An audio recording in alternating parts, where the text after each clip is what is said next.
Hello, and today I'm going to share how to paint a porcupine or even use the same technique to paint a hedgehog using watercolor painting.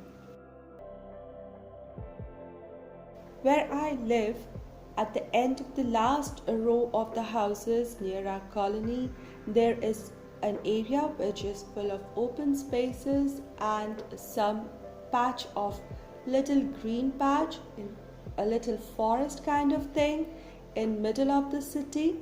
And it all started when one night I went for a night walk after the dinner, pretty late, say around 10:30, 11. And as we were taking this walk, I was walking with my husband and talking. We sensed a little movement near the last road, the last line of houses, and we saw this new visitor in our colony. It was a porcupine. I saw it for the first time, that too right in front of me, say about just 5 or 6 meters from me. We just stopped there and we were as quiet as it could be because we were pretty excited. The porcupine sensed us. And who else sensed the presence of porcupines? Some of the street dogs and the pet dogs in the nearby houses. They sensed the presence of porcupine and they started shouting, and the porcupine hid itself behind one of the parked cars. We took a different route and we continued with our walk. I was pretty curious and wanted to know more about porcupines and hedgehogs and wanted to paint one. So next morning was when I painted this porcupine in watercolors. I'm using simple technique, a step-by-step layering of watercolors.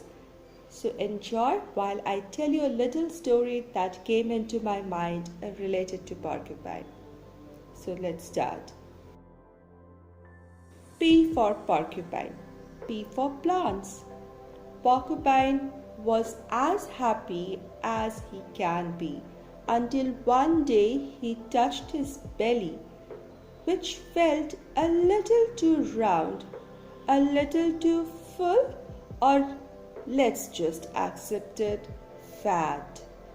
Porcupine touched his belly and it jiggled like a jelly.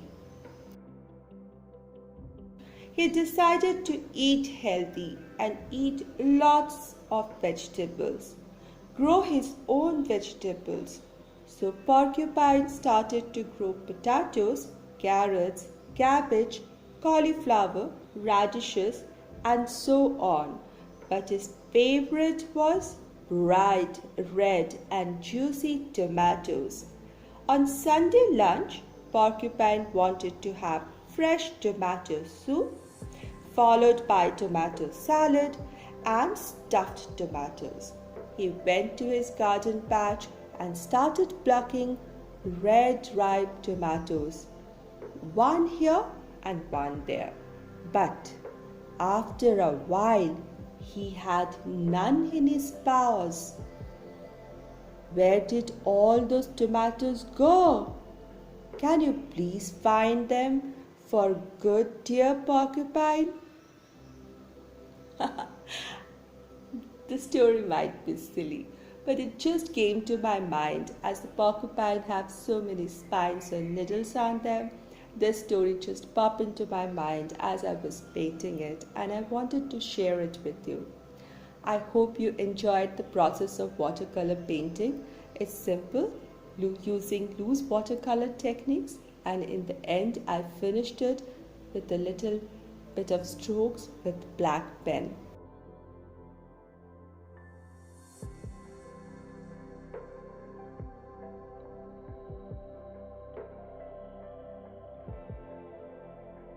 If you would like to have the porcupine watercolor painting along with the little story as an A4 size printable or as an artwork printable for a 7-inch by 5-inch picture frame, you can get these printables on my shop in my blog. I shall put the link to my blog post in my description box.